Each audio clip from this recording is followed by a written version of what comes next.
Hi guys, welcome back to my YouTube channel. This video is going to be just all my tips and tricks on how I got a 9 in Maths GCSE. Just for reference, I did Edexcel GCSE Maths, but this video is like general tips for like any exam board for Maths. You'll probably hear this a lot, but like practice in Maths genuinely makes perfect. Like I remember I was so bad at Maths, but the more past papers and everything you do, the better you get. Yeah, I'm just gonna go over some general tips and tricks that I did that got me my 9 in Maths, and hopefully you can replicate them and get your 9 too.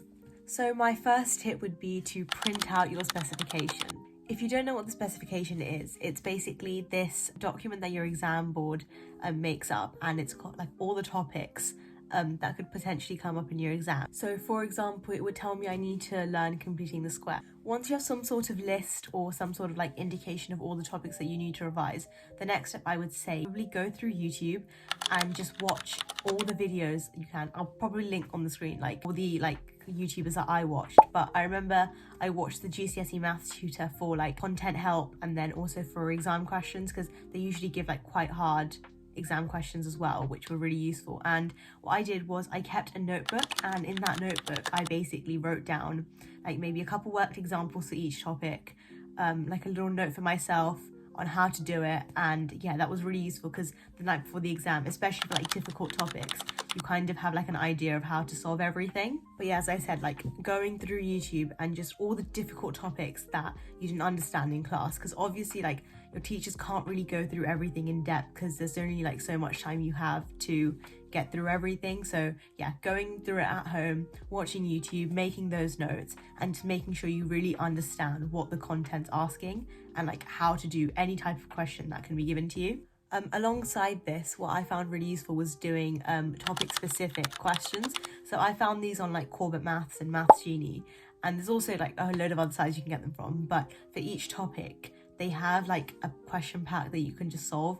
And it's really useful because after you watch those videos, after you've done those notes and you know the content, it just makes sure you can do the exam questions as well, because at the end of the day, like if you can't solve the exam question, you can't get the marks. So it really makes sure that you're really solidified on the actual topic, and that like you can solve like questions with like different numbers, and that really helps your exam technique. I literally can't emphasize this enough. Like the amount of past papers I did was so useful, and like there's no way I would have gotten a 9 without doing like so many past papers. And they're like so easy to get as well. Like they're all online. If you just type up your exam board past paper, I would say like you don't have to do it in a specific order, but yeah, just try do paper 1, paper 2. I'd say the first few, if you haven't attempted any yet, I don't think you should do them in time conditions, just because you kind of want to like build your practice up with the actual type of exam questions that could come up from the past papers, and you don't want to time yourself so much yet. So I would say, yeah, just take your time, work through them.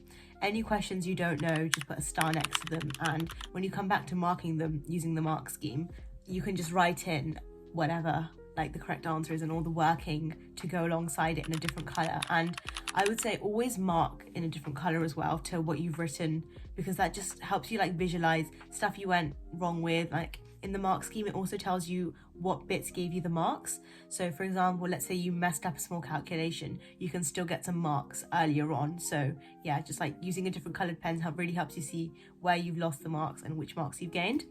Another thing that I found super useful was using walkthroughs of the past papers on YouTube. From past papers, I often found that there were topics that maybe I'd missed out, or like some types of questions that I kept seeing coming up, but I didn't really know how to solve them. So what I did was, in that notebook that I was talking about earlier, I literally wrote down the exact question and how to solve it. And you'll often find with these papers and stuff, a lot of the questions are repeated.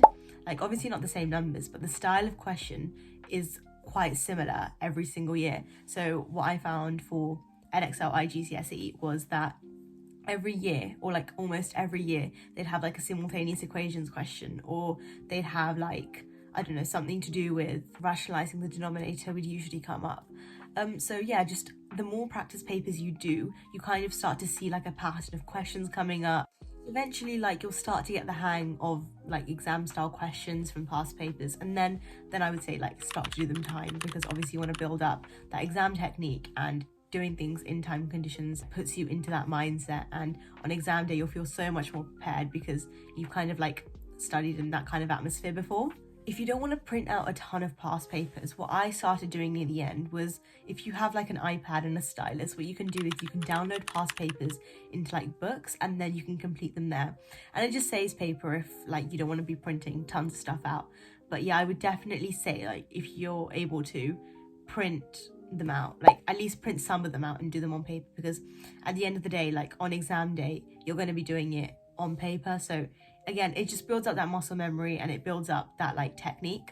Another really crucial thing is to always show you're working. Like, I genuinely can't stress this enough. Examiners will always like try and credit you. They don't want to take marks away from you. They want to like give them to you. So yeah, like even your thought process and stuff, just write it down and try write it in some sort of like logical way, so it's easy for the examiner to find like where your working out is, because they can often award marks for your working even if you don't get the answer right. And yeah, that's basically all I did for maths. I would say like main takeaways from this video: get like the topics solidified through YouTube, do past papers, make sure you mark them and go over your mistakes, and create a notebook where you can put all like the notes and stuff for difficult topics, and night before review all of those, and you'll be great. Good luck to all of you taking exams. Honestly, with maths, like, I know it's pretty cliche and everyone says it, like practice makes perfect, but they genuinely say it for a reason. And it was after doing so many past papers that I really found out like it's such a true thing that they say. If you're in year 11 right now and you feel like you've not got that much time left and you're not really feeling confident with maths, I would say at this point just grind past papers, and that will really mean like you build up your exam technique, you can spot areas of weakness, and it just helps you get into like the exam mode. So at this point for year 11, I would say like just focus on past papers. Thanks for watching. If you could like and subscribe, I would be super grateful. And yeah, I'll see you on the next one.